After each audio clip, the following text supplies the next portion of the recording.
Olá! Bom dia, boa Olá! tarde, boa noite. Olá a todos, sejam muito bem-vindos ao canal do Revelando Shakespeare. E hoje nós temos aqui uma convidada especial para conversar conosco, que é a Fernanda Moura, que é uma entusiasta dos livros, tem um canal no YouTube muito legal, que é o Prazer da Literatura, não é isso, Fernanda? Isso mesmo, dei uma conferida lá. Então, eu sou a Valéria Marque, meu parceiro aqui é o Daniel Abrantes, este galã lindíssimo. E aqui a Fernanda. Fernanda, eu queria que você falasse um pouquinho para a gente sobre o que você faz, onde você mora, como você foi parar aí. Você tem blog, você tem um monte de coisa. Conta tudo pra gente o que você faz. Então, como a Valéria comentou, eu sou a Fernanda Moura. Eu tenho um canal no YouTube chamado Prazer da Literatura, no qual eu compartilho as minhas leituras. E eu, na verdade, comecei nesse mundo da internet com um blog chamado O Prazer da Literatura, justamente. E comecei mais como... O blog era um diário de leitura particular, digamos assim. Eu gostava de escrever as minhas impressões sobre a leitura, e para não perder esse tipo de texto, eu decidi criar um blog, mas eu comecei a perceber que as pessoas não leem mais textos nos dias de hoje, que nessa sociedade tão imediatista, as pessoas procuram o que é mais fácil, o que é mais rápido, então decidi trocar a plataforma, ou adicionar outra plataforma, porque eu ainda escrevo no blog, mas eu decidi criar um canal no YouTube para compartilhar as minhas leituras e também o meu conhecimento sobre literatura, sobre autores, e eu percebi que a maioria dos canais no YouTube sobre livros falavam sobre os mesmos livros, então os lançamentos contemporâneos, não que isso não seja um assunto legal e que deva ser sobre o qual deva ser conversado, com certeza, mas eu senti que tinha uma lacuna no YouTube para discutir literatura, não necessariamente literatura clássica, mas livros que saem da zona de conforto da maioria dos leitores. Queria também aproximar o público brasileiro de autores que talvez não são tão conhecidos para quem não estuda literatura, né? E como eu estudo Shakespeare, chegando ao nosso ponto, como eu estudo Shakespeare, eu queria também compartilhar um pouco do meu conhecimento sobre o Shakespeare com um público brasileiro, porque a gente sempre tem, como acadêmica da área de estudos literários, e principalmente estudos shakespearianos, tem sempre essa questão, eu devo escrever o meu conteúdo em português ou em inglês? Porque se a gente escreve em inglês, é claro que a audiência é muito maior, você alcança um público muito maior, mas em compensação, pode ser que alguns leitores brasileiros que estariam interessados nesse assunto não tenham acesso ao texto. Então, no mundo acadêmico, eu acabo escrevendo mais em inglês, mas eu vejo no YouTube, vocês também, nessa plataforma que é mais popular, poder alcançar um público maior e falar sobre Shakespeare. E, bom, como eu cheguei ao Shakespeare é o seguinte, eu terminei, eu sou formada em licenciatura, letras português e inglês na Universidade Tecnológica Federal do Paraná, e quando eu terminei o meu curso, eu sabia que eu queria trilhar o caminho da literatura inglesa. Então, eu decidi continuar o mestrado na Universidade Federal de Santa Catarina, porque lá eles têm um programa de pós-graduação em inglês. Então, as disciplinas são em inglês, é voltado para literaturas de língua inglesa, não só a Inglaterra, mas também todos os países de língua inglesa. E para escolher um orientador, eu dei uma olhada lá nas linhas de pesquisa, e não tinha, eu esqueci de falar, mas eu sou apaixonada pelo século XIX, então eu queria continuar a trabalhar com o século XIX, sempre imaginei que, sempre fui apaixonada pela Londres vitoriana, então Charles Dickens, Jane Austen, queria continuar nessa área, mas não tinha ninguém na UFSC que trabalhasse com literatura inglesa do século XIX. Mas havia o professor José Roberto O'Shea, que é o meu orientador. Maravilhoso, né? Legal. Vocês devem conhecer, ele é um grande shakespeariano, grande tradutor das obras de Shakespeare, não só das obras de Shakespeare, como também outros livros da literatura inglesa. Aliás, eu fiquei sabendo hoje que a última tradução dele, As Aventuras de Huckleberry Finn, foi indicada ao Prêmio Jabuti de Tradução. Então, eu sabia que era um nome muito importante, eu gostaria de trabalhar com o O'Shea. Então, eu pensei, bom, se eu não posso ir para o século XIX, então vou para o século XVI, século XVII. Sensacional. Sempre me falam que eu nasci no século errado. Mas eu acredito que sim, mas outras vezes eu penso da seguinte maneira: acho que eu nasci no século certo para ter o conhecimento que eu tenho, a liberdade financeira, cultural, intelectual, de fazer o que eu faço, de poder olhar para o passado com esse olhar crítico, a partir da educação que eu posso ter hoje como uma mulher no século XXI, do que nos séculos passados, né? Infelizmente. Mas, enfim, se tivesse uma máquina do tempo, eu voltaria com certeza para o século XIX, dar uma esbilhotada. Se você estivesse no Meia-Noite em Paris, então você ia voltando até o século XIX. Esse é um dos meus filmes preferidos. É muito legal. Todo mundo se identifica, né? Acho que todos nós aqui temos isso em comum, essa ideia de gostar de coisas... Vai, falar o português, tá? De coisa velha, né? A gente adora. Porque Shakespeare, eu, por exemplo, sou um entusiasta aí na parte de cinema, etc. Para mim, o melhor tipo de cinema que tem é o da década de 20, expressionismo alemão, aquela velharia toda. O pessoal olha e fala, meu, é muito antigo. Fala, cara, eu amo isso. Então a gente, quando assiste esse filme, você se identifica completamente. Né? Você fala, meu, me dá essa chance, eu quero voltar também. Sim, e são justamente essas camadas de passados que eu acho muito interessante e que guia a minha pesquisa, mas depois eu falo sobre isso. Por exemplo, na Meia-Noite em Paris, são diversas camadas de passado. Ele volta para o século XIX, depois volta... ele volta para a década de 20, depois para o século XIX, enfim. Visita diversas camadas de passados. Mas, é engraçado, só uma observação, né? Eu tenho essa sensação, eu sempre gostei de coisas muito antigas, inclusive antigas assim, Grécia, né? Grécia, eu estudei grego antigo, eu quase fiz grego na faculdade de letras, acabei fazendo alemão. Então, assim, eu gosto muito, mas eu gosto de coisas do futuro também, sabe? Ficção. Então, eu sempre tive uma sensação de passado, mesmo as coisas do futuro. É uma coisa louca isso que eu sinto. É como se dentro de mim tivesse o passado e o futuro. Olha, das divagações. Muito bom. Mas, enfim, aqui então o molho tá bom aqui.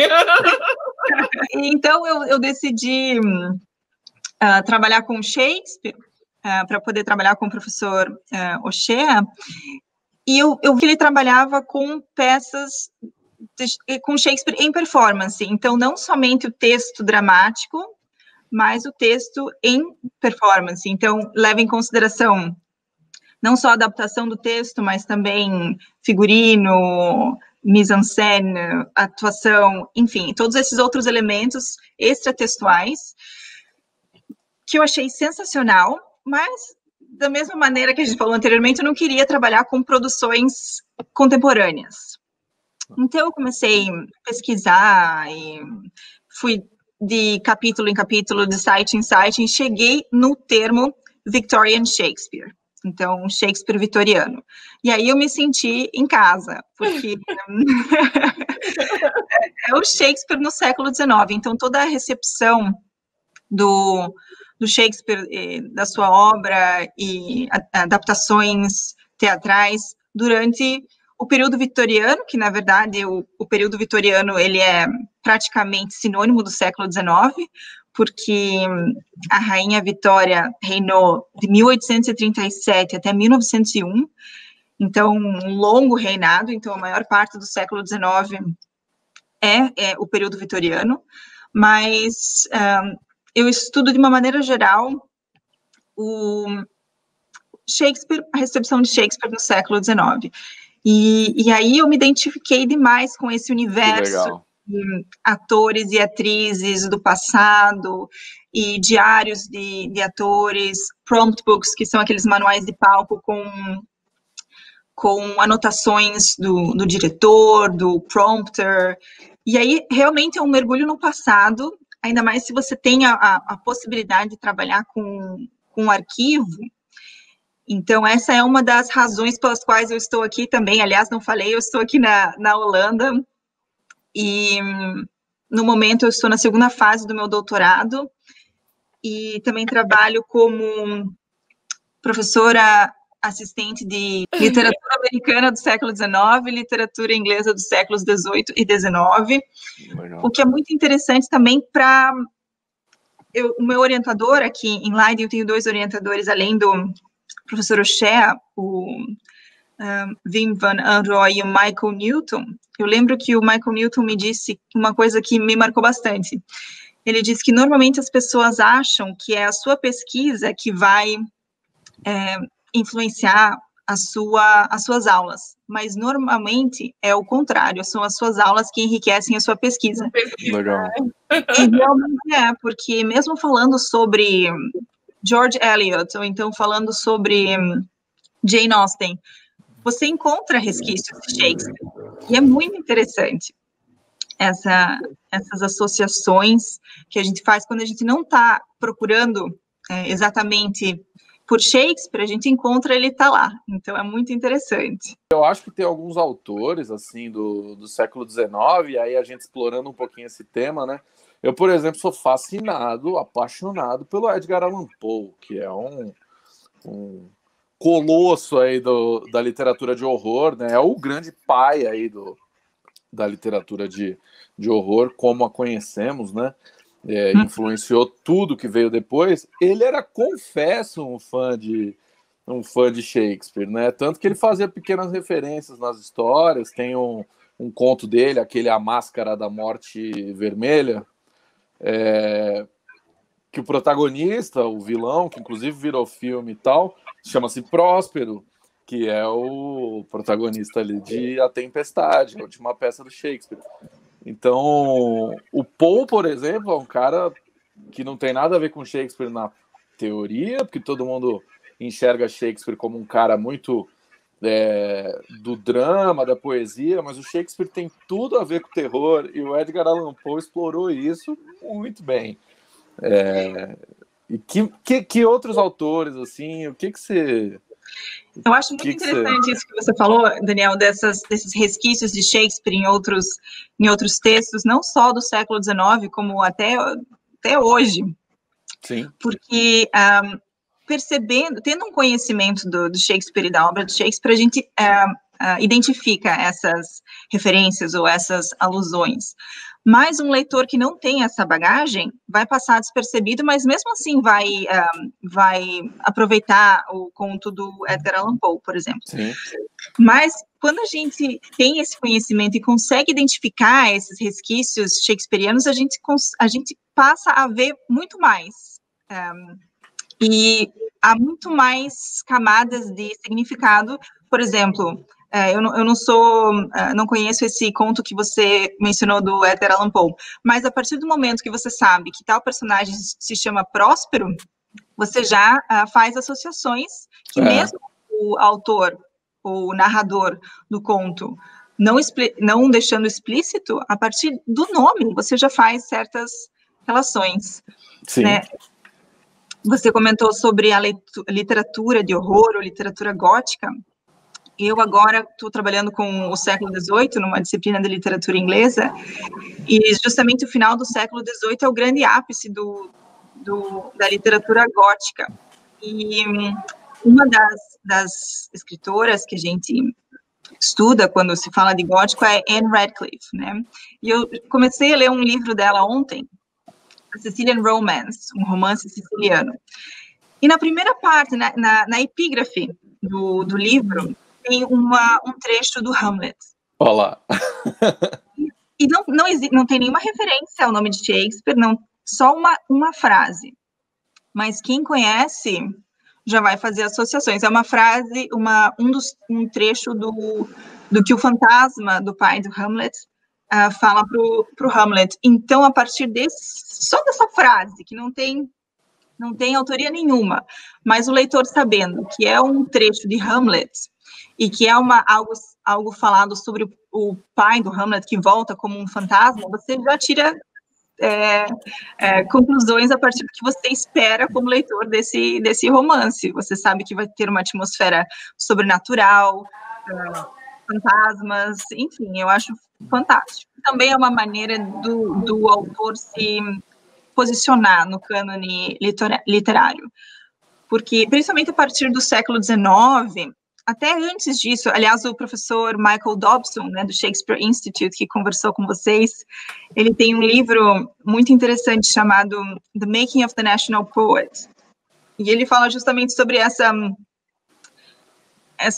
transformação em mito ao redor da figura do William Shakespeare no século XVIII, o Michael Dobson trabalha com o período desde 1660, então da restauração da monarquia com o Charles II até o jubileu de Shakespeare no final do século XVIII com o ator David Garrick. Então já tinha esse estabelecimento do Shakespeare como poeta nacional, como sinônimo da identidade inglesa, mas no século XIX isso está ainda mais forte e é muito interessante porque Shakespeare, na sua época, ele era um dramaturgo popular que escrevia peças populares para o público popular mesmo. E no século XIX, o Shakespeare ele é resgatado ou reivindicado pela elite, colocado num pedestal como sinônimo de intelectualidade, de superioridade. Então, alguém que quisesse se colocar, digamos, uma credencial, uma autoridade cultural na sua obra, citar Shakespeare, era algo que te dava essa autoridade cultural e te posicionava no cânone literário como conhecedor da obra de Shakespeare e, claro, como associando o seu nome ao nome de Shakespeare e, com isso, a reputação, o nome, tudo que Shakespeare significa, trazendo para o seu próprio nome, né? Não é à toa que Shakespeare é citado em diversos tipos de texto, né? Eu acho mais interessante essas citações escondidas. Existiu, então, toda uma construção mesmo da imagem de Shakespeare como um representante da nação. Do saber, da intelectualidade. Exatamente. Sim. Porque uma coisa que a gente sempre frisa aqui no canal é que essa questão dele ser popular, dele ser direto, dele falar com as pessoas, e, no entanto, o povo. E, no entanto, o que a gente recebeu, a gente brasileiro, já é uma interferência que aconteceu no século XVIII, século XIX. Então, o que chega para nós é um distanciamento absurdo. Entende? Sim. As pessoas nem pensam, mas isso não é para mim. Eu não tenho condições de ver isso, de me aproximar disso. Então, isso é muito complicado. Então, a gente tem buscado mudar isso. Isso que você está me trazendo, quer dizer, foi uma construção deliberada, né, no sentido de criar uma identidade, né? Eu acredito que sim. E eu acho que muita dessa percepção que a gente tem de Shakespeare como algo difícil, complicado, como muito erudita, que não é para qualquer um, por exemplo, como a Valéria falou, eu acho que vem dessa mistificação do século XIX, talvez até um pouco antes, mas no século XIX muitas edições de Shakespeare foram lançadas e Shakespeare era status cultural. Então, as pessoas que tinham um poder aquisitivo maior podiam comprar a coleção de textos completos do Shakespeare e colocar na sua biblioteca particular. Aquilo ali era uma marca física da sua intelectualidade, mesmo que eles não lessem. Eu tenho Shakespeare na minha biblioteca. Ou então, quem sabia falar, declamar trechos de Shakespeare de cor, também era uma mostra de superioridade intelectual. Então, houve essa inversão de papéis. Shakespeare, que era um poeta das massas, um dramaturgo popular, no século XIX, ele é colocado num pedestal como... Ele é escolhido para representar todo o poder, a grandeza e a tradição inglesa. E muito disso está relacionado também com a história do teatro no século XIX. Eu acho que esse é um assunto bem legal para a gente conversar. O que vocês acham? Fantástico. Fantástico. Porque muitas pessoas não sabem, né, o que aconteceu durante esse período com os teatros em Londres. Na verdade, a minha área de estudo é em Londres, então é bem específico, digamos assim, mas é muito interessante porque ilustra discussões culturais e sociais do país inteiro, né? O Brasil, enquanto nação, 1808, né, chegada do rei, 1822... independência, 1889, república, então tudo aconteceu ali no século XIX. E essa herança, essa manipulação da elite, né, de distanciar o saber, né, digamos assim, a poesia, o pensamento, de se apropriar, melhor dizendo, né, e aí distanciando do povo, né, que originalmente... E acho que todo artista, no geral, tem esse desejo, né, de dialogar com o povo mesmo, né? Distanciando, então, o Shakespeare do povo, cria-se, e a gente agora nós estamos reparando isso, né? Isso foi totalmente construído e cultivado durante toda a sociedade brasileira. E pior, os autores brasileiros, que foram claramente também influenciados aí, em alguma escala pelo Shakespeare, né?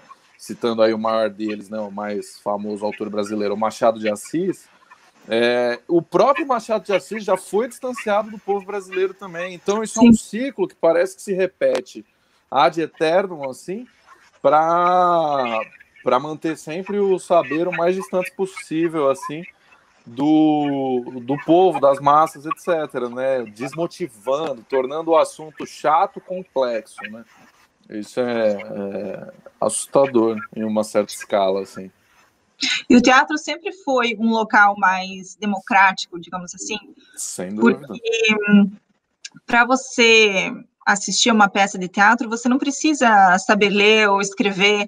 Então, é um meio cultural mais democrático nesse sentido. É claro que toda a estrutura do teatro também tem a sua própria hierarquia, então tem lugares que, dependendo do quanto você paga, você está mais próximo ou mais longe do palco, e essa estrutura hierárquica do teatro também mudou com o tempo, que é bem interessante também, mas justamente por essa abrangência do teatro, que admitia todas as classes sociais, o teatro era visto como um local muito perigoso, porque culturalmente e politicamente falando, porque peças que eram encenadas tratavam de certos temas que faziam a plateia, o espectador pensar. Então, se a gente for pensar nas peças de Shakespeare, por exemplo, eu trabalho com Ricardo II.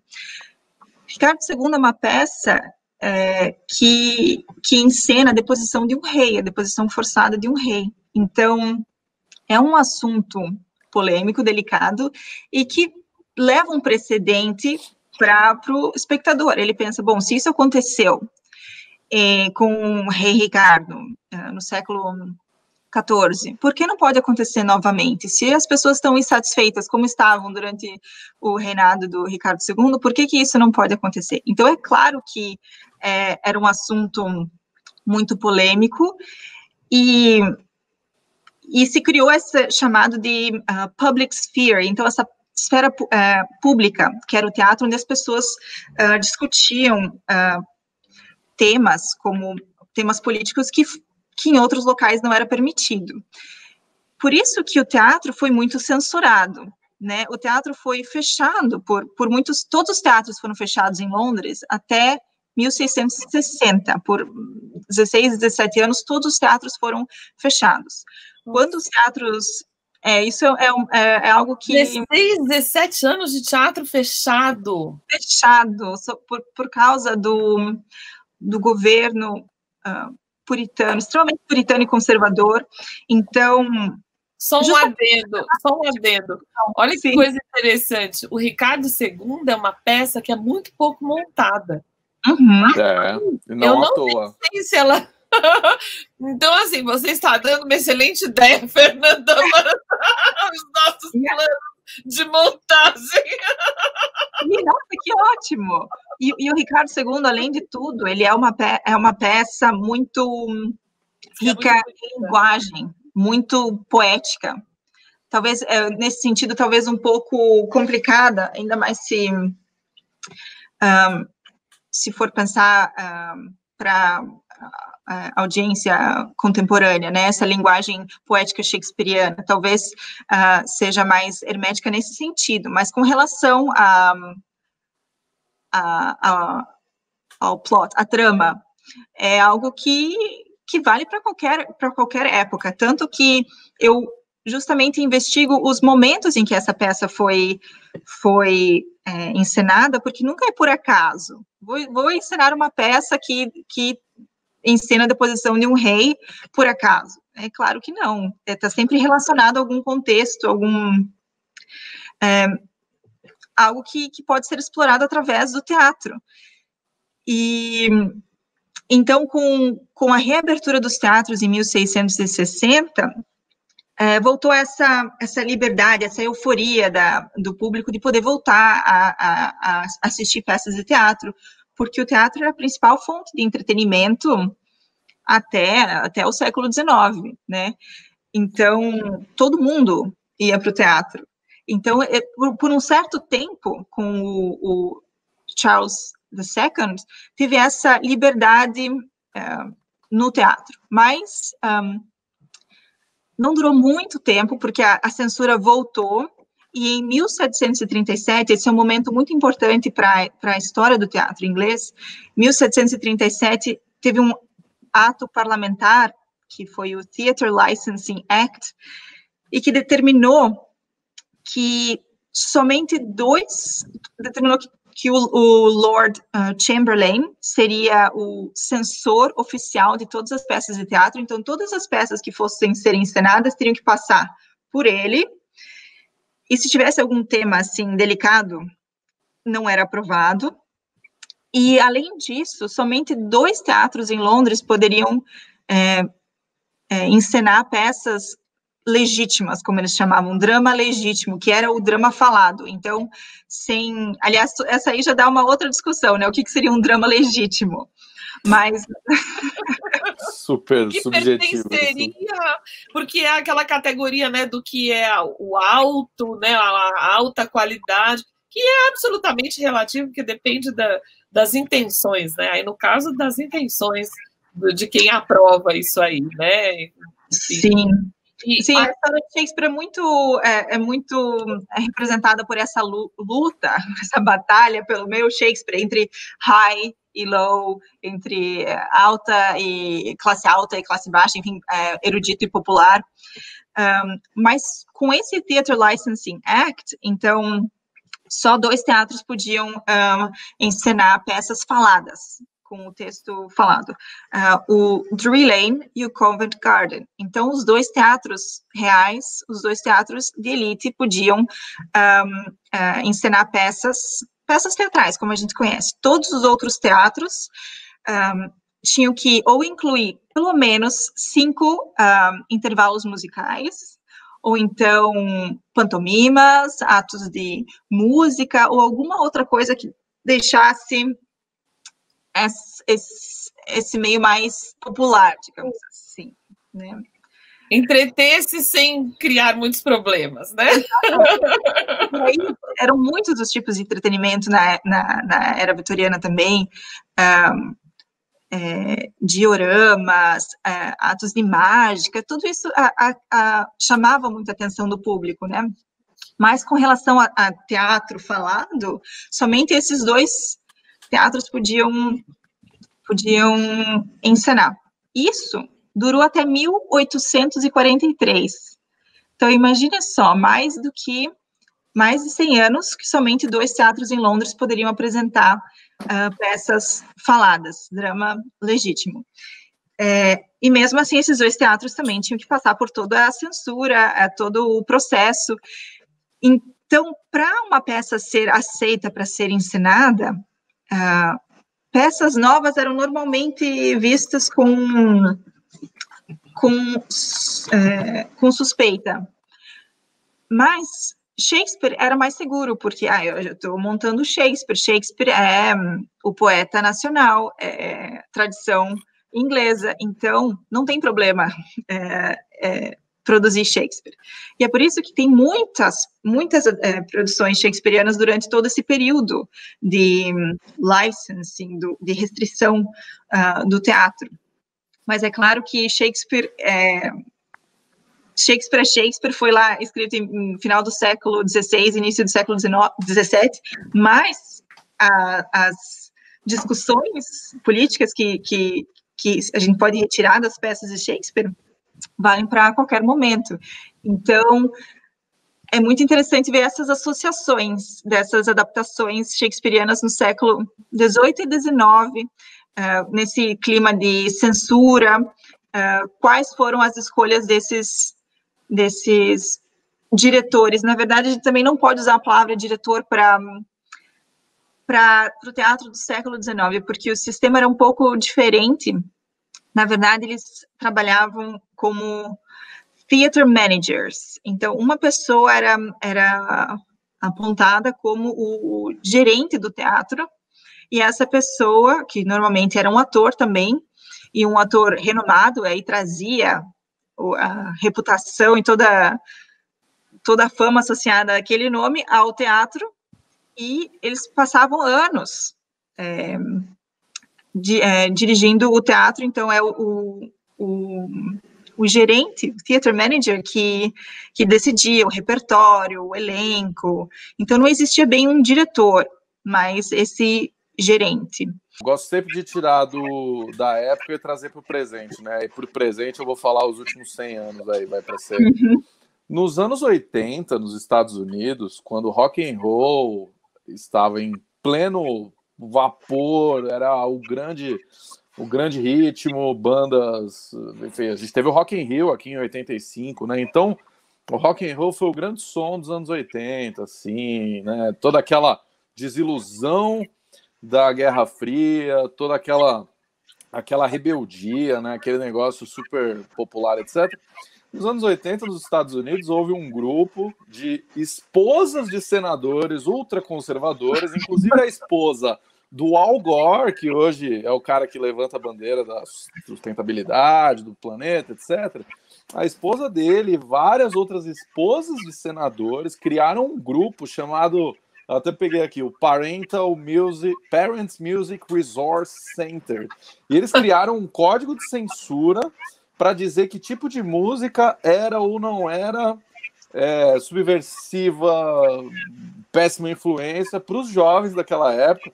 Vários artistas tiveram que botar aquele rótulo, e todo mundo deve lembrar disso, do Parental Advisory nas capas dos discos. Artistas foram chamados a depor no tribunal.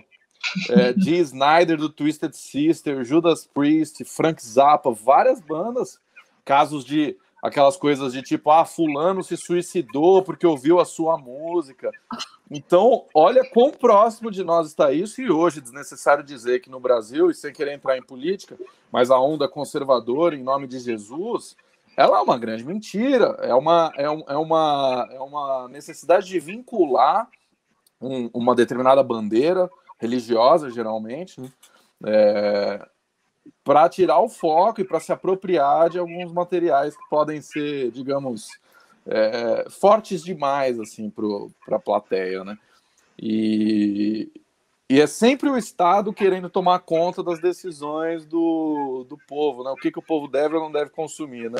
E é justamente essa necessidade de controlar só ilustra o potencial da arte em ser subversiva, né? Não só o teatro, como a música, a literatura, enfim, é por isso que o controle era tão rígido, porque isso só demonstra que realmente havia um perigo ali de mover as pessoas a pensarem de uma maneira diferente. E essa é uma das razões pelas quais eu escolhi trabalhar com o Ricardo II. No mestrado, eu trabalhei com King John, que é uma peça não muito conhecida de Shakespeare, mas eu trabalhei com a representação da Idade Média no teatro inglês do século XIX. Então, como que a Idade Média é reconstruída através, novamente, essas camadas de passados. Então, esse reinado do rei João, lá no século XIII, reconstruído por Shakespeare, no final do século XVI, reconstruído por uma produção em Londres do século XIX. Então, essas camadas de reconstrução do passado medieval.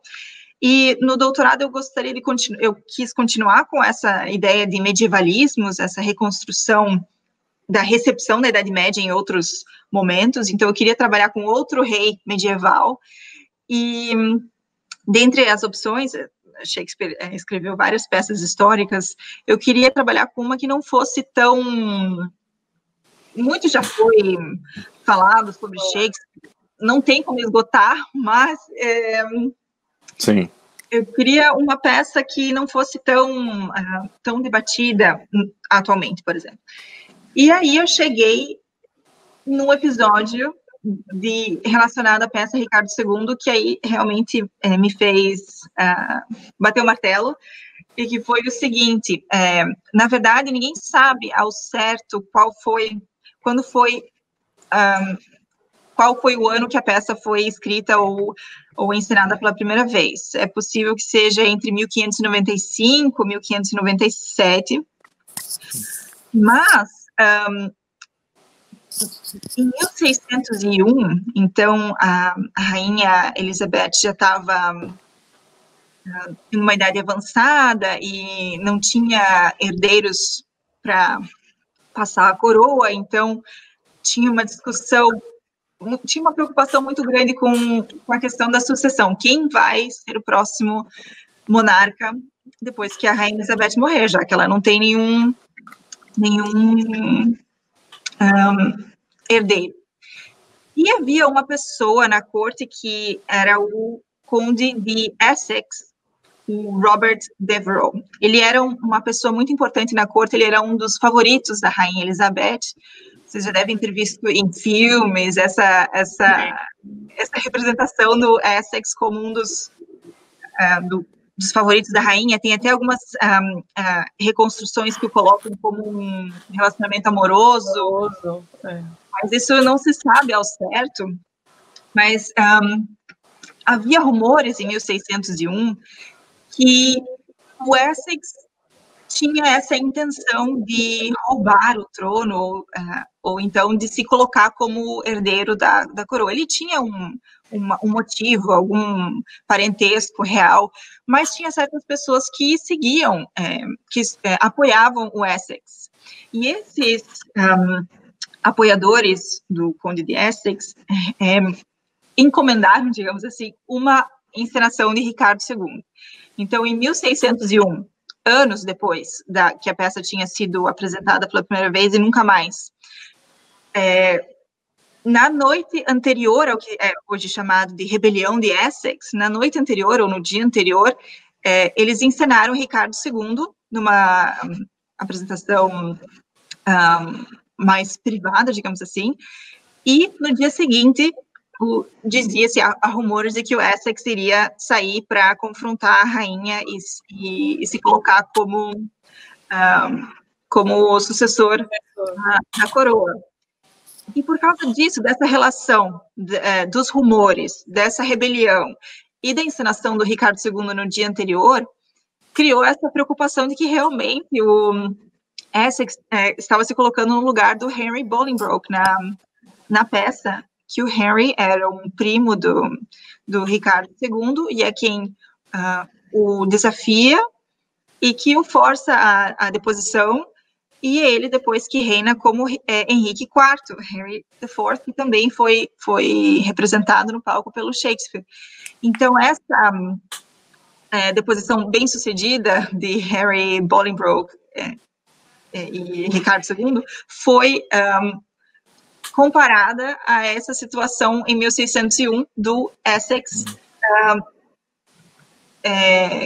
querendo usurpar o trono, se colocando como o próximo rei da Inglaterra. E por causa disso, o Essex e os seus seguidores foram presos, condenados por traição e executados logo em seguida. Então, exterminaram o mal pela raiz, mas essa potencialidade política da peça, que Ricardo II que trouxe à tona toda essa discussão com relação à rebelião de Essex, e eu achei muito, muito, muito interessante. O Ricardo II, todo mundo fala que é muito pouco montado, muito pouco montado, e que tem uma possibilidade aí de explicar. Você pergunta, né, por que é pouco montada?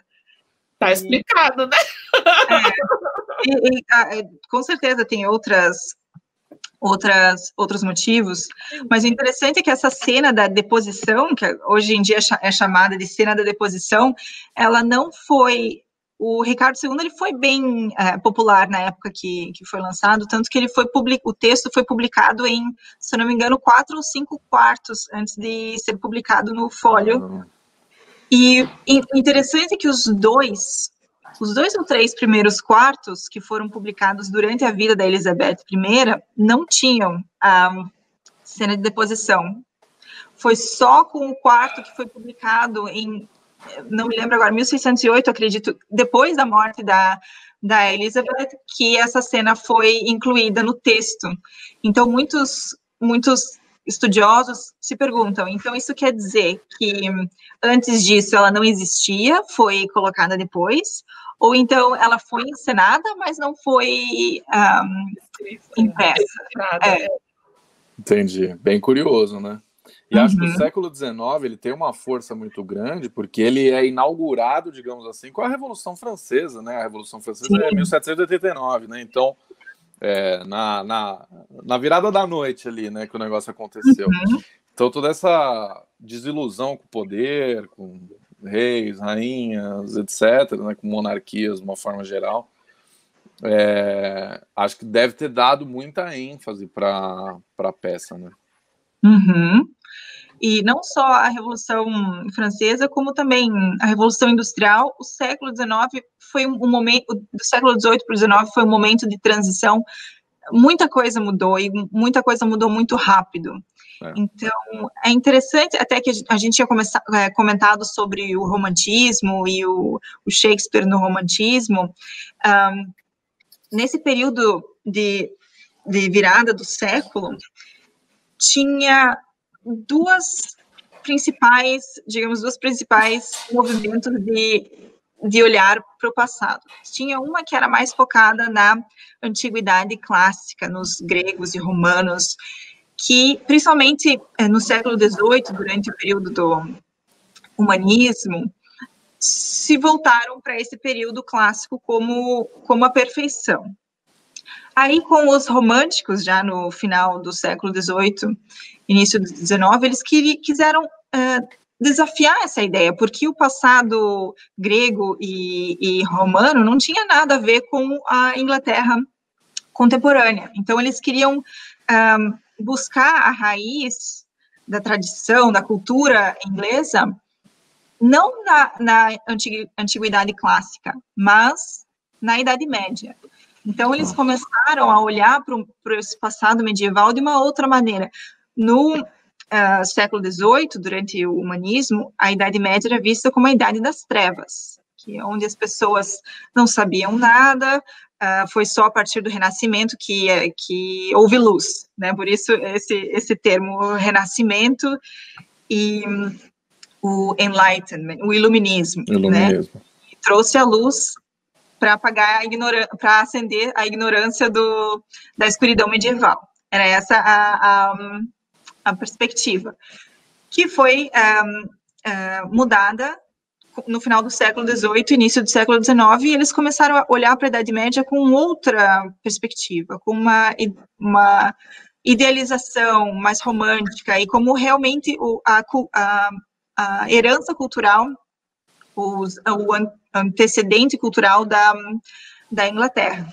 E aí que surge, essa é uma das características do romantismo, esse olhar nostálgico, idealizado para o passado. E a partir daí, eles buscaram peças, textos, quadros, enfim, que retratassem esse passado medieval. E aí que as histórias, as peças históricas de Shakespeare ganharam novo ímpeto, porque além de ser o poeta nacional, também representava esse período da história inglesa que eles estavam começando a ver como o berço da identidade inglesa. Então, se vocês pensarem nessas pinturas do século XIX, talvez vocês já ouviram falar na Irmandade Pré-Rafaelita.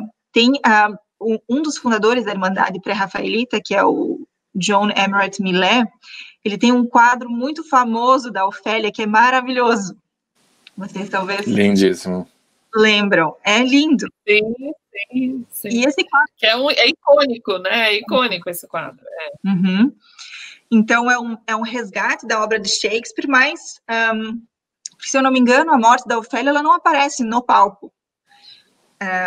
No texto. Não, ela morre nos bastidores, né? Stage, né? Claro que depende das adaptações, mas então, nesse quadro do Millais, a gente percebe essa idealização do passado, essa conexão com a natureza, o primitivismo, e eles se chamavam de pré-rafaelitas, porque eles se colocavam em oposição ao Rafael, o pintor Rafael Santi, do Renascimento italiano, que tinha como padrão de beleza o padrão clássico grego, romano, e esse pessoal lá de meados do século XIX se opôs a isso, trazendo essa sensibilidade da natureza e do passado medieval, que também está relacionado à literatura gótica, que a gente comentou anteriormente, esses contos e narrativas que se passam em castelos, em ruínas, poemas dedicados a ruínas de castelos, então toda essa conexão com o passado medieval, e era uma forma de alcançar esse passado medieval, era através das peças de Shakespeare, né? E por isso teve muitas adaptações das peças históricas de Shakespeare durante o século XIX. E o legal é que, como o Daniel falou, que a morte da Ofélia, ela aparece off-stage, muitas das cenas memoráveis dessas adaptações das peças históricas do Shakespeare no século XIX não estão no texto. Por exemplo, no King John, a grande batalha, ela não acontece no palco. Claro que havia questões práticas também na época do teatro elisabetano, as possibilidades eram mais restritas do que se a gente for pensar no século XIX, que muitas mudanças ocorreram no teatro. Por exemplo, eles tinham já tinham inventado formas de trocar cenário, como que se chama? Trapdoors, que saía no meio do palco, desaparecia. Saída, E trocavam os painéis, então a dedicação com o figurino, e uma pesquisa histórica para representar esse passado no palco. Também tinha eletricidade, então eles trocaram as velas por lâmpadas, e eles podiam realmente reconstruir uma batalha no palco, com diversos atores no palco. Tinha as adaptações no século XIX que traziam cavalos de verdade no palco, traziam 40 atores em armadura para duelar. Então, certas coisas que não eram possíveis no teatro elizabetano, mas que agora eram. E eles realmente se aproveitavam dessas novas tecnologias, efeitos óticos, então podiam reconstruir ou representar incêndios, terremotos, essa coisa que levava a plateia à loucura, né? Efeitos especiais, né? É um avanço muito forte na cenografia, né? Ao vivo, né? A gente parece algo tão comum, né? A gente é acostumado a assistir filmes, mas para o público da época, eu imagino que foi realmente algo inovador. Muito legal. As pessoas amavam. Até hoje em dia, no teatro, quando a gente vê efeitos especiais, é muito interessante. É muito legal, entendeu? Mesmo que sejam efeitos absolutamente lúdicos, né? De um pano que vira um mar. E isso pode, dependendo de como isso é feito, isso fica muito bonito, entende? Sim. Então, é bem legal. Então, Fernanda, que você... Queria que você falasse mais ou menos uma despedida aí, para a gente encerrar essa conversa tão legal, tão interessante, com tantos dados interessantes sobre o teatro elisabetano e também sobre essa conexão com o século XVIII e XIX, né?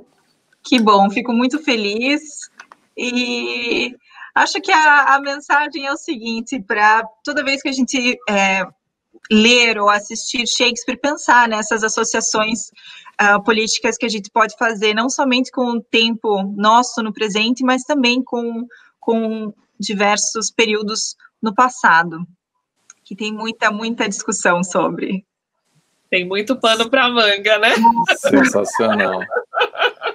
Eu gostaria de falar também, Valéria e Daniel, pedir desculpas que essa transmissão não está sendo ao vivo, porque nós estamos com 5 horas de diferença, então, se fosse para ser gravada no horário normal dos vídeos do canal, seria muito tarde aqui. Mas se alguém tiver alguma dúvida, pode deixar nos comentários do vídeo e eu dou uma olhada sempre para ver se eu posso contribuir de alguma maneira com as perguntas. Sim. Sensacional. E por favor, se inscrevam no canal do Prazer da Literatura e se inscrevam no canal do Revelando Shakespeare, os dois, para ajudar a gente a crescer, né, e propagar cada vez mais esse conhecimento, né, e essa reflexão sobre o mundo que a gente vive, que é camada e camada de conhecimento que a gente tem. Fernanda, agradeço muitíssimo. Reforço as palavras da Valéria para assinarem, para todos entrarem aí no Prazer da Literatura e no Revelando Shakespeare. E acho que a ideia é realmente fazer debates assim, super construtivos dentro de diversas esferas que a gente está abordando, que são realmente várias mesmo. Obrigado. Aproveitando, então, Daniel, tem uma playlist lá no canal sobre Shakespeare, então tem alguns vídeos introdutórios e contextuais sobre Shakespeare, e eu também tenho um podcast chamado An Overview of English Literature. Então, o podcast é em inglês, mas eu falo sobre alguns momentos importantes da literatura inglesa. Então, se alguém tiver interesse, é só pesquisar nas plataformas de podcast por aí. Excelente. Essa é uma entrada que nós também estamos já preparando para entrar. Que ótimo. E radionovela também, rádio peça. Rádio peça. A gente vai fazer um teste com o Macbeth. Vamos ver o que rola. Vai dar certo, com certeza. Obrigada, Fernanda. Obrigada, Daniel. Beijos. Obrigado, meninas. Tchau, pessoal. Até a próxima. Tchau.